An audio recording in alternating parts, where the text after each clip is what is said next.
went down at the UFC Apex in Las Vegas in front of a lot of celebrities. It was an interesting night. But we have a new heavyweight champion of the world, Francis Ngannou. We just heard from him reacting to the big win. What could be next for him? Is it John Jones? Is it Derrick Lewis? Could it be the trilogy fight with Stipe Miocic? Everyone seems to want John Jones. I want John Jones. I'm excited for it.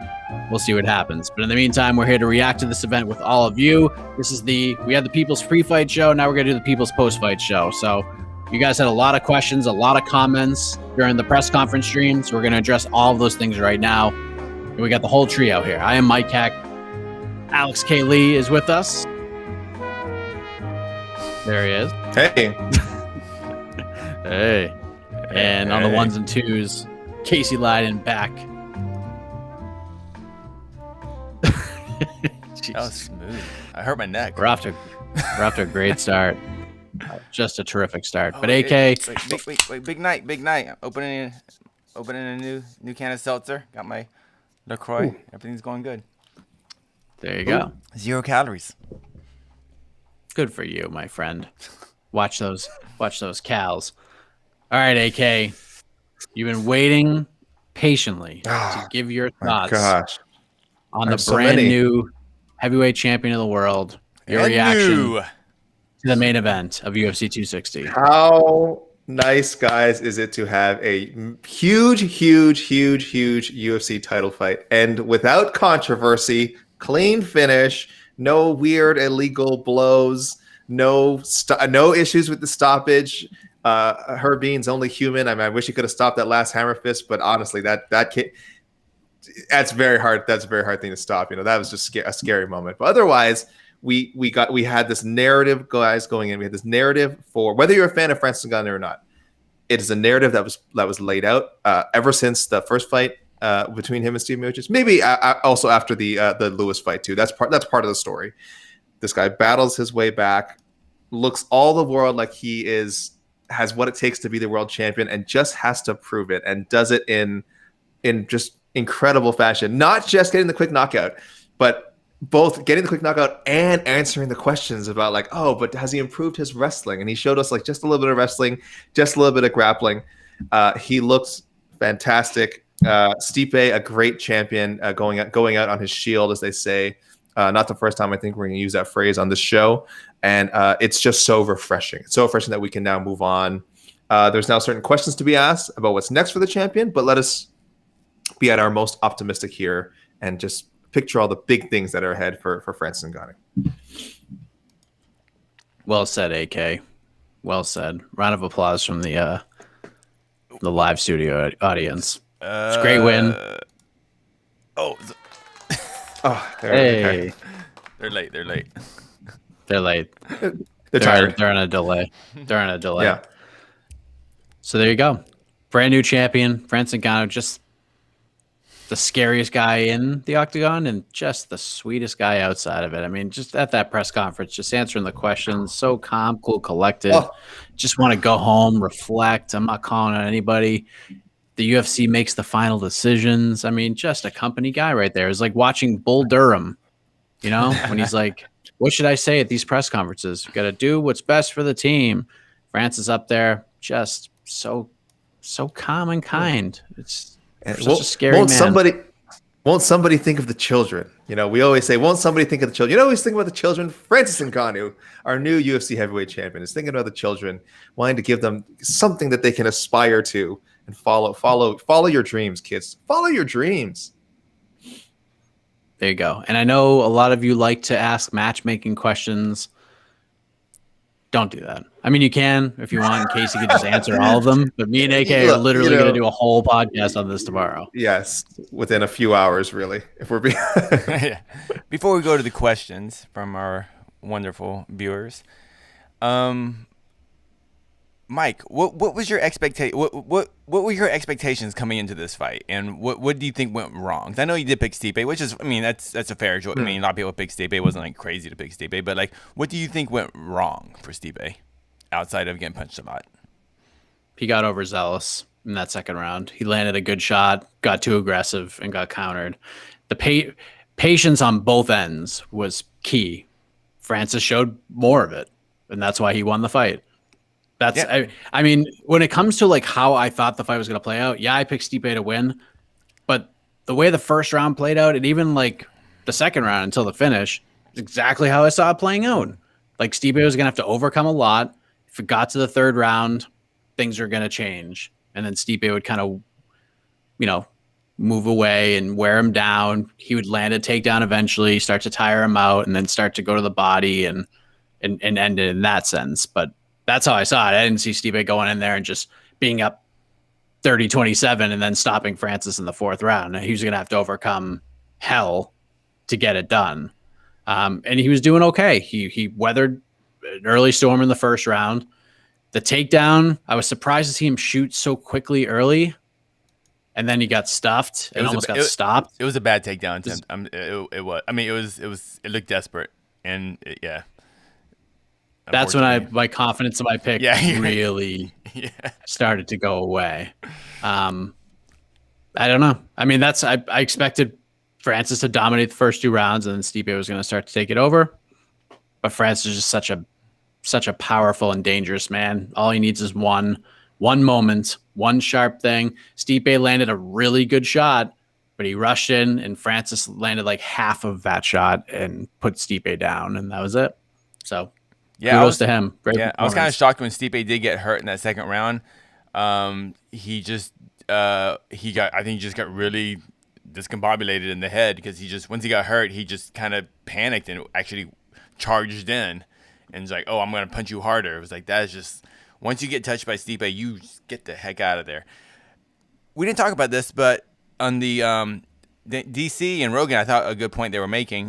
They did say the small cage will be a big factor in this fight, and I believe it was. And I believe it's definitely in Francis' advantage.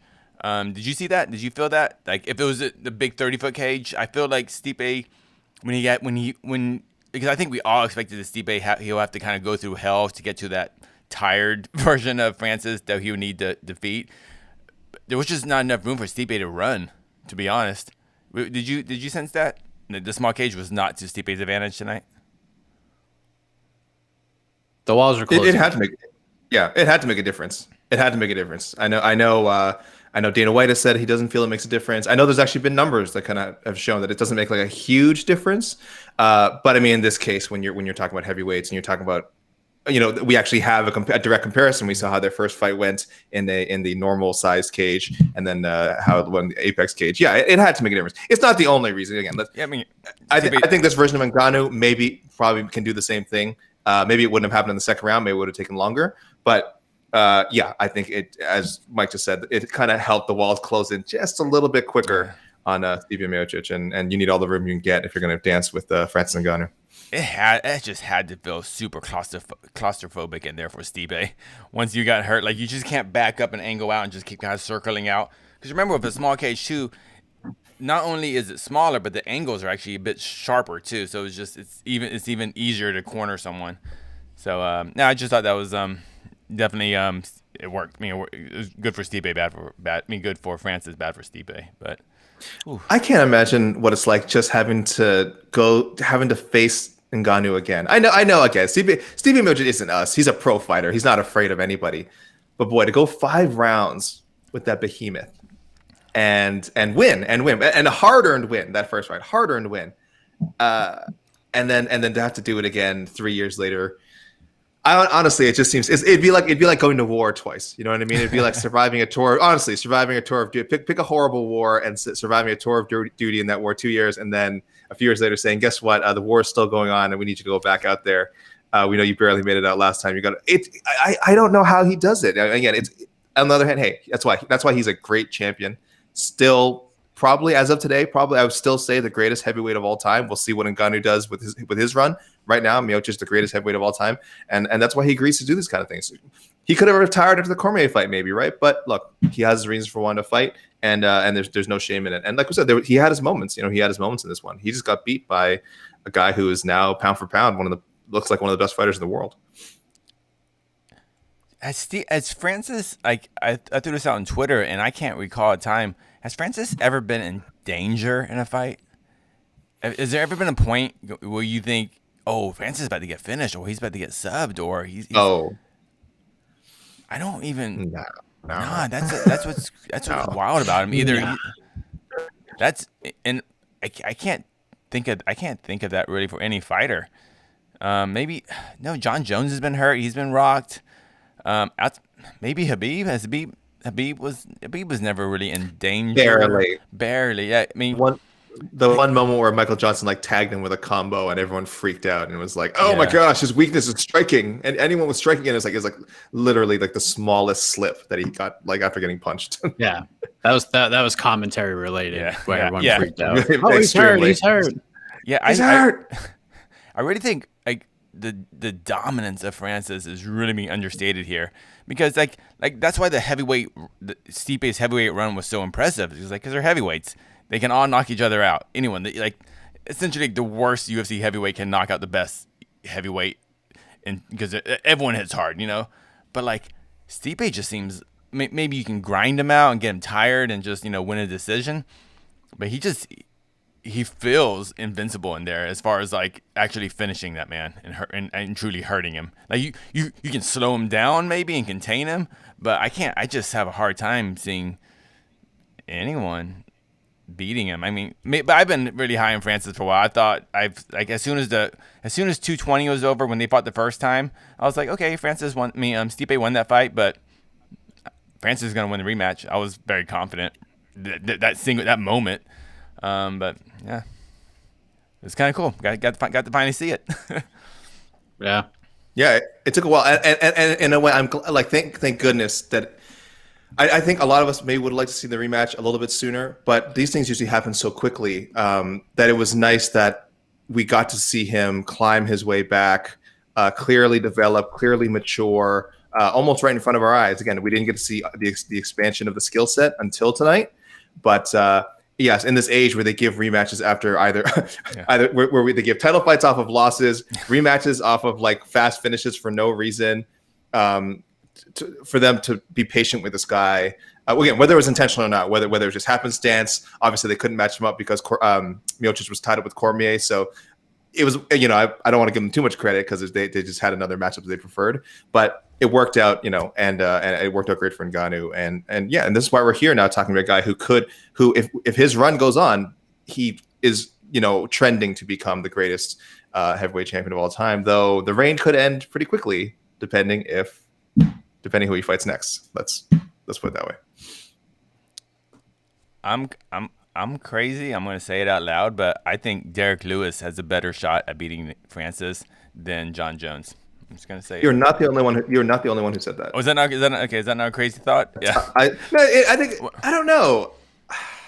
The thing is, we just have no idea what he looks like, what John Jones will look like. We can project, and certainly project, and make some educated guesses. But it is different. It is a big change, right? It is a big change. So I don't know. But again, I don't think anyone would be super surprised. I think Ngannou would reasonably be favored going to the matchup.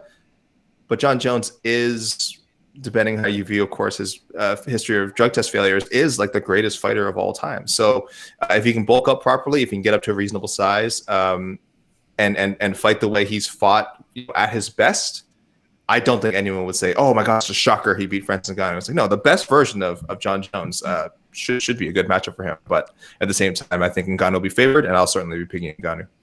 What's the best version of John Jones? Wait. Boy, that would be. That's the problem. I have to go back some. I mean, maybe the Gustafsson rematch, but I kind of thought Gustafsson. Yeah, that was great. That's not the same Gustafsson though that fought him the first time. I mean, it's crazy. I think we're looking at maybe. Yeah, I mean, look from the second Gustafsson fight, even the Daniel Cormier fight. But again, these are. We do have to take into account he did fail drug tests for the second Cormier fight, and yes, it's certainly worth mentioning. So I mean, when I say the best version of John Jones, people might just want to roll their eyes and scoff and say, "Oh, we know what the best version of John Jones looks like, and we know why that best version exists." And it's unfortunate, and that's fair. That's fair.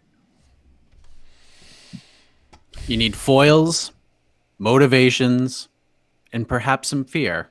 And I think Francis Ngannou checks off all those boxes for John Jones. So maybe Maybe this is what he needs. Maybe he needs that test. He needs to feel like he's going to be challenged, because I don't think he felt like he was going to be challenged in the Anthony Smith fight.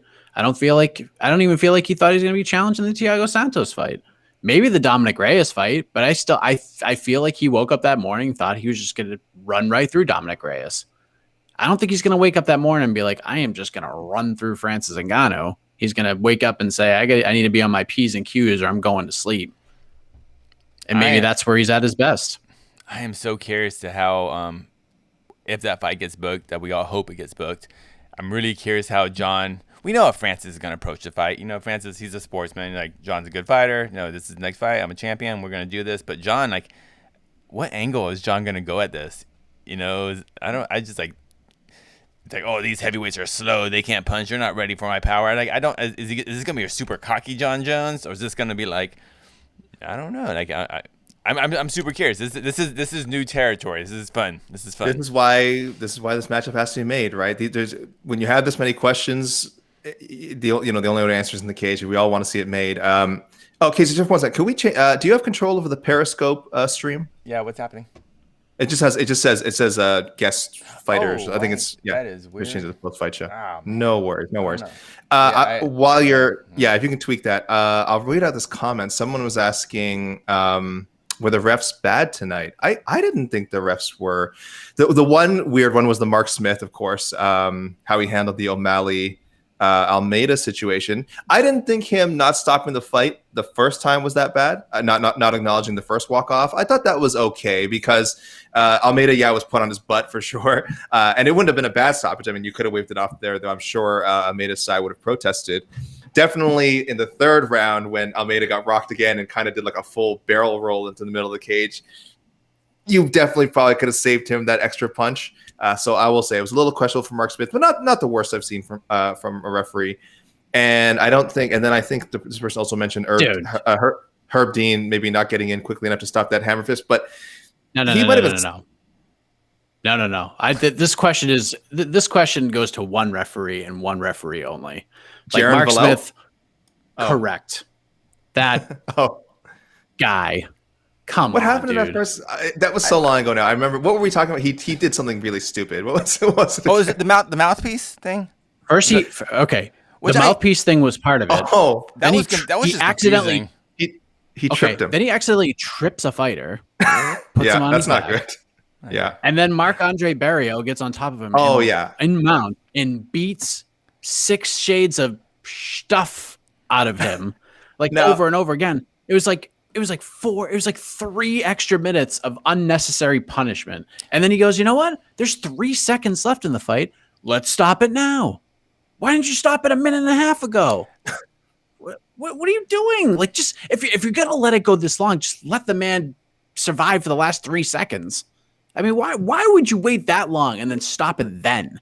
The timing was a bit odd. Casey, I think I saw you mention though on Twitter. You didn't hate that he let that fight go on a little bit more. Actually, I didn't hate it because what was the guy that lost as how do you say his name? The guy that lost Azaitar. Unfortunately for Azaitar, like the problem was he was actually still like it was better that Calvin Kattar situation. Like every time you thought he should stop the fight, he would still defend himself properly. He was moving. He was getting out of the way.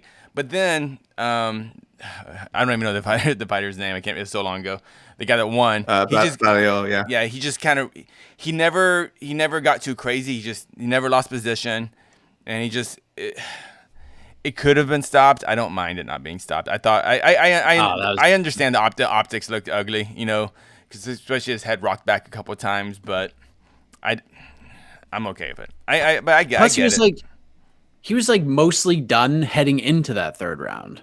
Like he was already in deep trouble. Yeah. The referee has to recognize that. Yeah, the referee has to recognize that for sure. So I didn't hate it, but I understand the issue of it. Did we have issues? But there were no issues. I mean, I thought the O'Malley stoppage. I thought everything was fine. It was just fights are crazy. It happens, but Vallel is bad. Other than that, I didn't think it was that egregious. The tripping of the fighter, Okay, that was That seems bad. What he dropped his You should- everything was kind of weird because he did his mouthpiece. That was the fight, right? Where his mouthpiece just fell out. That was it, Yeah. and he just kind of bent over, and I think the ref thought he was knocked out, but then he realized I think he was about to stop the fight. Oh. Because that's to me, I thought I didn't even see the mouthpiece thing. I thought he was like just like he got hit and he was just like just wobbled. I think the ref was trying to stop the fight then, and then he goes, oh wait a minute, you're just bending over for. Like he pulled a Bisbing. Anderson Silva like, hey, my mouthpiece, you know. He tried to call a timeout. He's like, hold on 1 second, let me go pick one of these. Yeah. Casey, yeah, I'm seeing two streams now. I'm seeing 2 streams now on our. What are you talking? Did no one delete the last one? I thought someone deleted the last one. No, I'm seeing 2 streams now, and then so the link, and it's a different link now. But yeah, I'll admit. Look. I thought that Abuzatar was. I thought he was rocked. It was a very weird angle. Like I thought he was rocked, and then when they showed the replay, I was like, oh, like I didn't even see. Like did Barrio even hit him with anything? And then I saw the Jaron Vallel trip, and I was like, oh, Jaron, you really.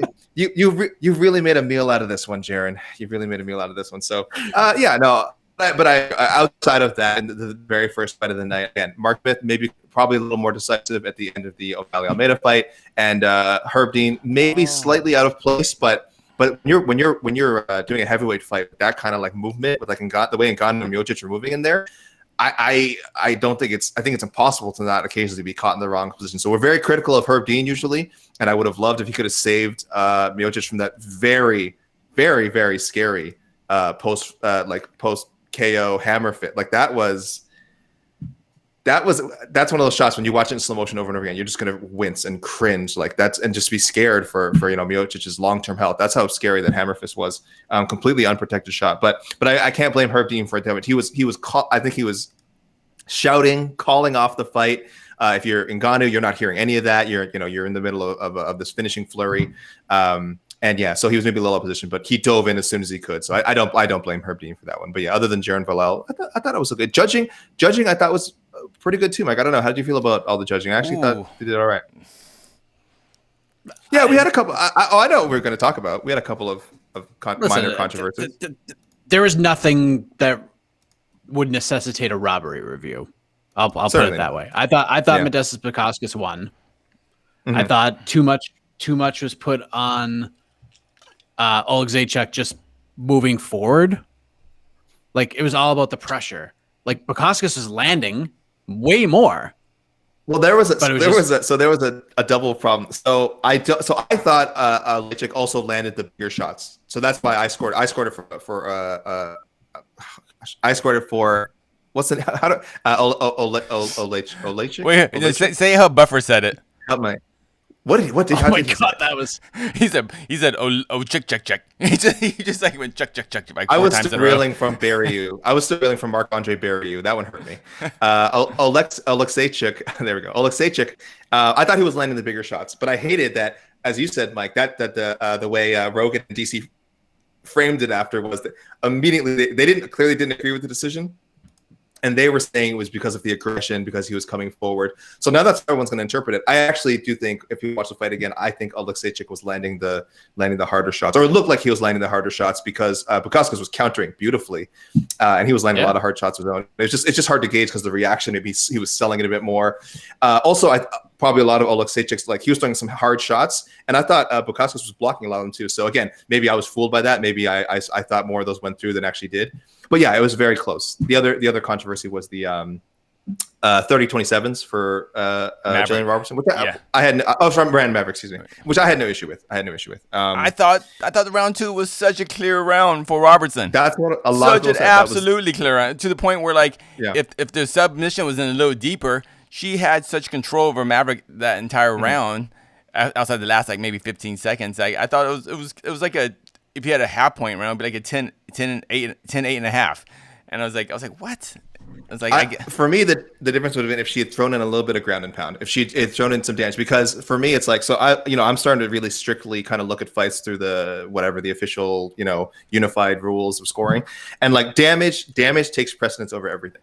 So I'm not saying Brandon Maverick totally ran away with the damage, but Jillian Roberts' position changes and control are not supposed to be ranked above damage unless unless the damage is even, which it wasn't, because even when Jillian Robertson was holding Miranda Maverick, Maverick was actually punching her a lot. I'm not saying she was doing a lot of damage, but Robertson was doing no damage. So the damage was not equal. The damage was clearly in Maverick's favor, and that is how you are supposed to score fights, is who actually did damage. That is some effed up judging criteria then, because why?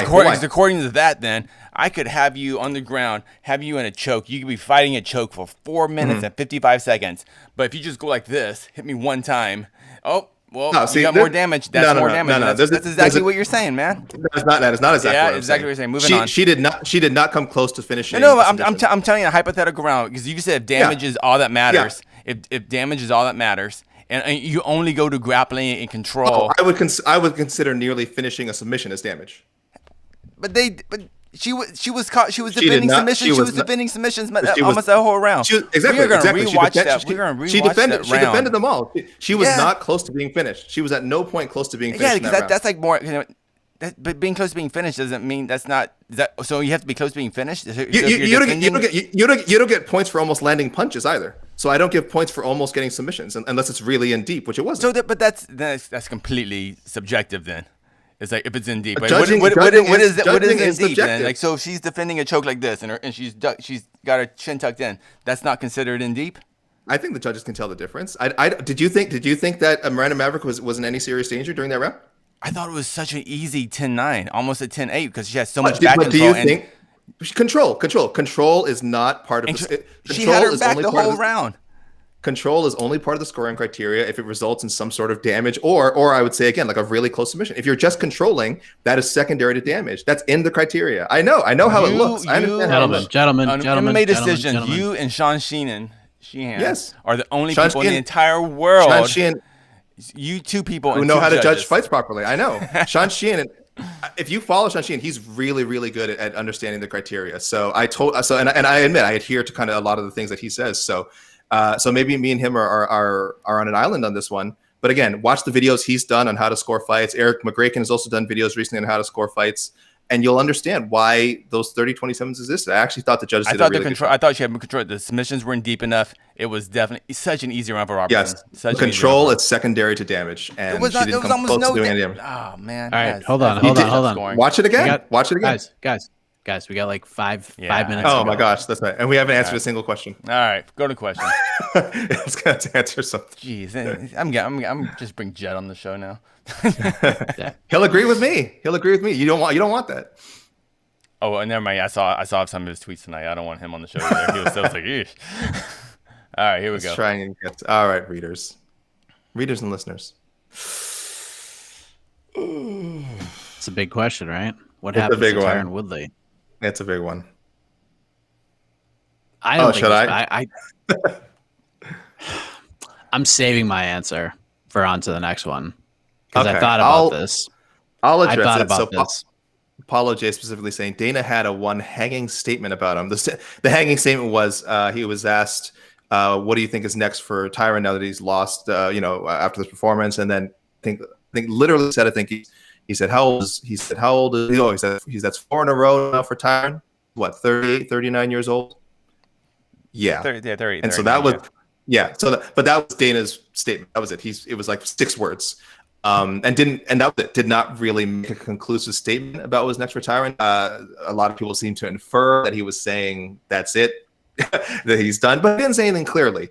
I think it'll come down to sort of what we discussed a lot earlier in the week of like, we'll see how much of a pay cut Tyron might be willing to take, because for the right price, I'm sure Dana White will be happy to use Woodley's reputation and name to sell a fight and possibly boost up another fighter. I don't know, but I'm of the camp. I do think he gets another UFC fight, but he's a big ticket item, and if the UFC was going to cut him, I mean, now it would make a lot of sense. Apparently, it was his last fight under his contract too, so not technically a cut, but yeah, same thing.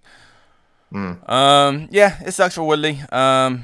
It's just a money thing. It's not because Woodley's not a competitive welterweight anymore. He's not top 5.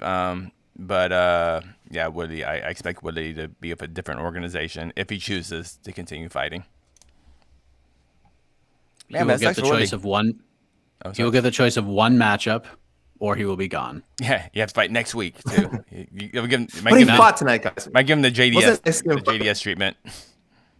Wasn't it nice to see him fight? What's that? To actually to really fight tonight. He fought tonight, right? Yeah, he didn't get back. I He knew didn't get would. backed up against the cage. He didn't get held down. He fought.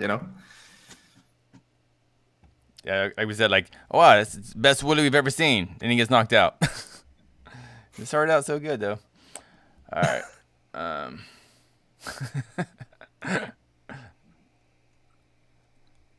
Yeah, there we go. Yeah. Thank you, thank you, guest fighters, for joining us. I don't know what happened. That was like an old one. I don't know what happened. All right. Let me find a question. While you're doing that, someone is saying, I value damage more with control, but I scored Cejudo versus DJ2 for Cejudo because all I did was land it. Yes, because DJ did no damage and Cejudo didn't do any damage, so you go to control as a secondary score. Thank you for commenting. Okay, sorry, Mike, go ahead.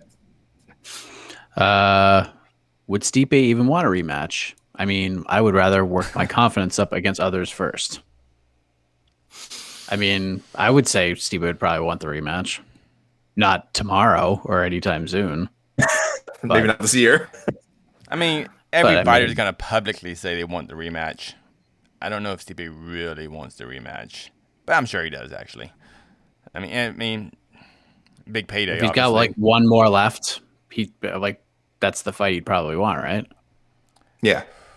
Well, he has a lot. Yeah, we're getting close. We're getting close. No matter what he says, we're getting close. If Stipe doesn't get the rematch, what does he need to do to earn the rematch? I think it's just one win away. Derrick Lewis. I would Derrick Lewis, right? We haven't seen that. They both guys have fought everybody except each other.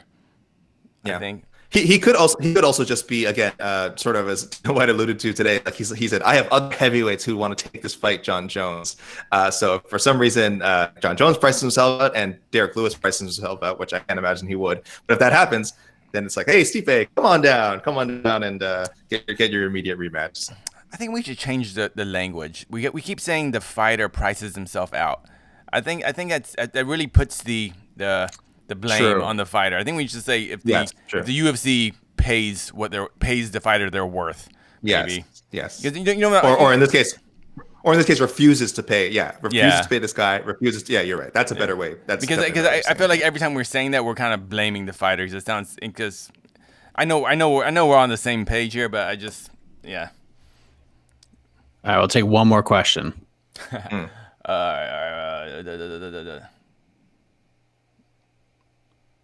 I know we'd want to go longer, but we have a lot still to do. It's late. Unfortunately, we've got stories. Yeah, we've got stories to do. What the heck? Sorry. Looking for a question. Sorry, we have these big exciting cards. Oh yeah, that John Jones Ngannou fight has to happen though. I kind of agree with Mike's optimism. Like they'll find a way. I want to believe that they'll find a way. This is the fight. You have to make it. Do you think Stipe should have retired after the Cormier trilogy fight? Stipe had the opportunity of retiring on top. Miocic is still the GOAT, but this loss stings. I don't know. I think that's so tough to answer those kinds of questions, because we're not these people. We don't know where the motivation comes from. No idea. And he looked pretty damn good in those last two Cormier fights. I thought the whole I don't even count Stipe DC3 as a real fight. I thought there should have been a no contest due to all the dang eye pokes that the refs never saw that we clearly saw. Dude, DC had to go to the freaking hospital. He didn't even have time. He couldn't even do a retirement. Like, hey, thanks everyone. I had a great time. Thank you, Dana. Thank you, Hunter. Blah, blah, blah. He had to go to the freaking hospital, make sure his eyeball works. So, I mean, yeah, I thought. So, and that's why I think Stipe shouldn't have retired that last fight because it was just marred by eye pokes, and it wasn't like I don't know. It'd been weird. I think Stipe. He wanted to go out on a clean win. A clean victory. But to answer this question, no. I mean. Yeah, and look, I think for some of these fighters, even though they reach a certain point where they becoming, we're going on top becomes very important to them. I think Tyron Woodley said this week, he's like, I need to go out on top, something to that effect. I don't know. I think when you're not in a slump, when you're kind of cruising along and winning and winning and winning, then that last win isn't as important, because look, Stipe's had a lot of success outside of he lost to Cormier and that's it, right? And then other than that, he's had amazing success as a champion and the lead up to becoming a champion, and it feels good. I bet he seems to enjoy the process of training, of fighting and preparing. He seems to enjoy whatever the money that comes with it. Probably could be a bit higher, but he seems to enjoy it. So it's hard. It's hard when you, especially at his age. He's at the age when I think if he retires, that's it. I just don't see him coming back. So for a lot of fighters, that's well, then again, Oscar De La Hoya is coming back, and Mike Tyson. So I mean, there's whatever. 10 years from now, Triller will be doing their MMA Legacy series. But realistically speaking, as far as like competing at the highest possible level he can, that's a small window. And once you close that, you pretty much don't get to go back to it. So yes, I know for most fights it sounds insane not wanting to go on top and wanting to fight Ngannou. But again, like we said earlier, he's cut from a different cloth than we are, and maybe he'll regret it later when he sees the footage and when he feels the after effects of those Ngannou punches. But no, I don't think he needs to walk away on top necessarily.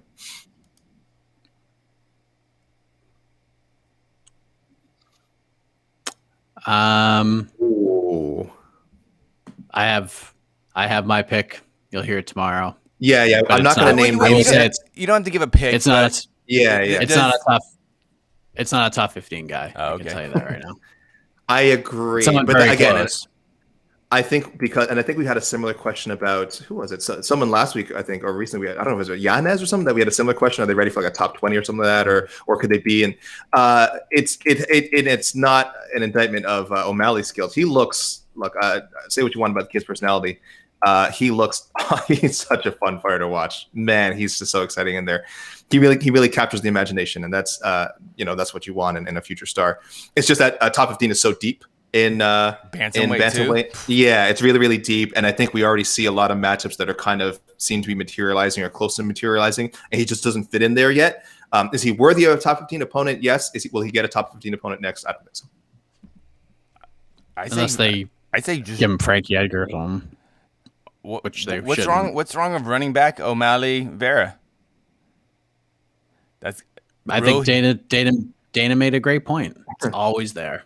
It's there forever. Why go to it now? I think that heat's great. I think that's the one chance you can give. Not one chance, but right now, I think OMalley Vera. There's enough heat behind that you could make that could main event a fight night. I don't think Vera wants that fight right now. Why I don't think he cares. He feels like he won. He beat him. He beat him. He finished the first round. He's not as hung up on it as O'Malley is. Let's put it that way. I don't see very much difference between that and we talked about this earlier, but the premise Chandler kind of that fight and stuff. I'm kind of in the O'Malley camp on that one. They're. Well, let's not forget. I get Windsor. He gets a W. He gets double check. Sean O'Malley has that L now. I get that it's official, but I do see O'Malley's thinking. Okay, it was kind of a freakish kick. It kind of hit a weird nerve. Like he said, like the one that knocked him out was like his toe or something. Like his foot hit his ankle and just hit that nerve. So I get. The problem is O'Malley says so many things when he actually does say something I think is correct. Like no one kind of listens because there's so much kind of other filler out there. It was just one kick though. It was many kicks. Well, the one kick that started it, but he didn't. He just didn't go down from that. He actually went down from strikes, but without that foot there for him, it led to him getting more kicks and more punches and more elbows and everything. I get how it was finished, but it was all from that one injury earlier in the fight. Yeah. Yeah, but it's also just Cheeto said many times he has no interest in taking that fight right now. Yeah. It doesn't make sense. There's also to take that fight right a slight visual difference, which you mentioned before, which is like Cheeto at least got to throw in some ground and pound. Because remember that fight is ruled a TKO not due to injury, like the official record is. And then the last image of the Chandler fight was him falling off the stool. So then no stool behind him and falling out of it. Yeah, so I know it's a little thing, but that was after the fight was stopped. The whole falling on the stool was after the fight was stopped. Mm-hmm. It wasn't in between rounds or anything. It was after the fight was stopped, and then Chandler was like, "Going, why are you stopping the fight? I want to still fight. I can still fight." And then, I thought that's what led. I thought that's what led to the stoppage. It led to the humiliation. The fight was already stopped, and he was like complaining because if you watch again, the fight was already over. Yeah. And then I will say though, yeah. the ground and pound that Cheeto got to get him makes makes enough of a difference for people in people's minds. Ground and pound he got there because O'Malley only had one leg. But it was the ground and pound that stopped the fight. Officially, it was the ground and pound that stopped the fight. Yeah, but that's not that's not the story of the fight. So I think that are banned in the rematch. No. No leg kicks? No. I mean, what can he do? What else does the guy have to do to win the fight? That's why I don't know. I can't like. It was a freak spot. Like just one Premise. Premise is a very good fighter and for Bellator, but it hit Chandler in kind of a weird spot and it just deaded his leg. I mean, it's a legit win, but I think it's also room for a rematch. But this is not the first. But that is not the first time that's happened to O'Malley. That's the third time that's happened to O'Malley. So it's not like it was just a freakish thing that's only happened one time ever. It's happened a few times to him. So, which leads me to believe that Cheeto Vera had a good game plan, him and his team. They knew where to land that kick. It wasn't, people may say it's a freak thing, but maybe it wasn't. Because I could see something that O'Malley's dealt with many times. I could see it happening again someday. It's just not, like you said, I don't think Cheeto would want to do it. Has any reason to want to do it now. And I don't know if there's that much demand for it. Cheeto booked? Right now? No, he's still coming. His last fight was the loss to Aldo, correct? Am I missing a fight? Yeah. He wants to fight Marlon Moraes right now, I think. Moraes? Yes. Hashtag you know what, though? Marlon. Yeah. Bantamweight is the best division in the world right now. So it doesn't matter. You can just throw him out against anyone. It's a cool fight. There's no bad matchup. But storyline wise, I think there's a story there and story sell. That's all. Yeah. We don't need to, but it's like we said, it's always there. Always there. Right now, yes. I say yes. All of them. I want them all. Pancakes. But French toast is the correct answer, though. Really? I'm a waffle man. Casey. I'm gonna go French toast. Oh yeah, French toast. I'm changing mine to pancakes. Actually, Pancakes. But that's 2 for French toast. Weirdo. Whoa! This is like that random part in that movie Draft Day. That movie Draft Day where Kevin Costner calls a guy a pancake eating mother effer for some reason, and I'm like, whoa, what? Whoa, what was that? What was that need? That's on YouTube. You guys look one last question. Let me find one quick one. One quick one. Yes. Real quick, so we gotta get out of here. Better be good. I lied. Oh well, that's a shame. Don't worry, we are going to be talking about this card for the next 5 days. Don't you worry about it. We went off on it. We have no event next weekend. Perfect question right here. A-side live chat later this week. A-side live chat. Mike, your show, What the Heck, will be out later this week. I'm sure we'll be talking and AK, we have to have a little meeting after we're done because we're going to talk about maybe an unveiling of a show. Remember? Oh, I know what you're talking about. Yeah. We don't want no spoilers yet, but yeah. No. Between the links later this week, you guys will be talking about UFC 260. There's going to be a lot of UFC 260 talk, guys. Yeah. Yes, we got you covered. Don't worry about it. But in the meantime, in between time, good night, everybody. AK for Casey, I am Mike Heck. Thank you for watching. Hope you enjoyed the card tonight. We'll see you down the road. You are all our guest fighters.